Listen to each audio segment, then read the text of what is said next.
येणाऱ्या common sir निर्णय घेतलाय रोलिंग मागे घेतला जातोय सर काय सांगाल आपली हर्षवर्धन सपकाळ यांना भेट घेतलेली आहे बारामती पोटनिवडणुकीसंदर्भात काही चर्चा केली आहे का कशा पद्धतीची ही चर्चा पाहिजे नाही, बारामती पोटनिवडणुकीबद्दलची चर्चा करण्यासाठी सपकाळ साहेबांना भेटण्यासाठी मी इथं आलो होतो.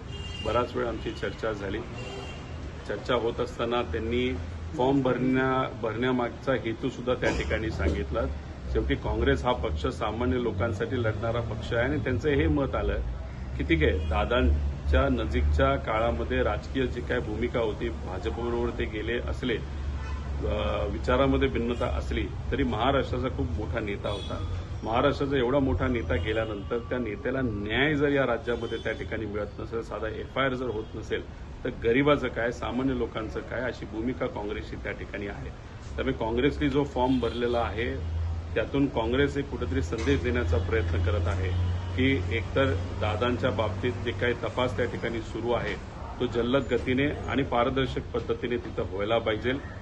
FIR नाहीतर जो काही सामान्य लोकांचा अधिकार असतो, नाहीतर नागरिकांचा अधिकार असतो, तो त्या लोकांचा अधिकार असतो. त्यामुळे तिथं कुठेही राजकारण होऊ नये, नाहीतर वेगळ्या पद्धतीने दबाव येऊ नये, अशी भूमिका तिथं काँग्रेसची तिथं आहे.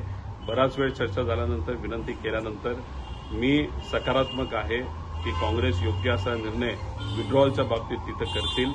वरिष्ठांशी नक्की सपकाळ साहेब त्या ठिकाणी बोलतील. शेवटी तो पक्ष वेगळा आहे, ध्येयधोरणं त्यांची वेगळी आहेत, प्रोसेस त्यांची वेगळी असेल.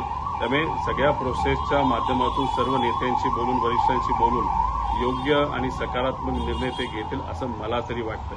काही दिवसांपूर्वी पारकडनं जे स्टेटमेंट गेलं होतं ते स्टेटमेंट फार चुकीचं होतं. त्याचं खंडन सगळ्यांनीच केलं, मी सुद्धा तिथं केलं.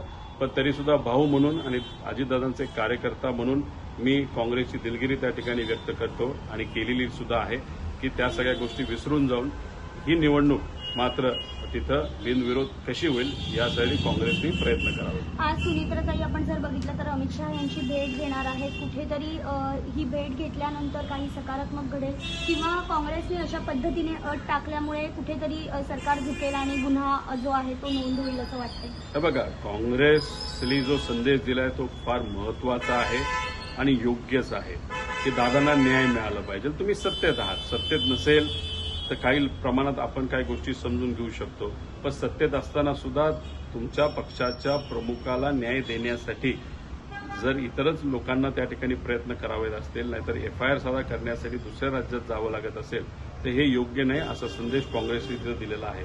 आज काकी जर अमित शहा साहेबांना त्या ठिकाणी भेटत असतील तर नक्कीच ते इलेक्शनबद्दल बोलतील, पण त्याच्याचबरोबर CBIकडे एन्क्वायरी जावी यासाठी सुद्धा ते त्या प्रयत्न करतील अशी अपेक्षा करू. कारण अधिवेशनामध्ये हा विषय झाला होता. आता अमित शहा साहेबांना ते भेटतच असतील त्यामुळे इलेक्शन बरोबर CBIच्या बाबतीत सुद्धा त्यांनी बोलावं आणि लवकरात लवकर CBIने ही केस ताब्यात घेऊन आमच्या अजितदादांना न्याय द्यावा अशी विनंती या ठिकाणी करतो.